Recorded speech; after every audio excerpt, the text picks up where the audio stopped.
Ó Senhor, meu Deus e meu Pai, mais uma vez eu peço perdão. Minha alma se encontra humilhada de vergonha.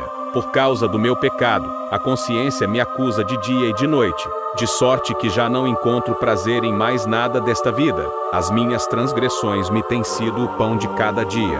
Não posso culpar ninguém por isto. Eu sou o único culpado, pois fiz o que é mal aos teus olhos, e contra ti pequei. Já não sou digno de ser considerado filho teu. Lava-me completamente da minha iniquidade, no sangue do teu Filho Jesus, e restitui-me a alegria da tua salvação. Cria em mim, ó Senhor meu Deus, um coração puro, e renova dentro de mim um espírito inabalável. Permita-me ficar na tua presença, pois do contrário eu não suportarei mais a vida. Tu disseste: aquele que vier a mim, de maneira alguma o lançarei fora, e a tua palavra não pode voltar atrás. Portanto, aceita-me de volta e enche-me do Espírito Santo. Amém.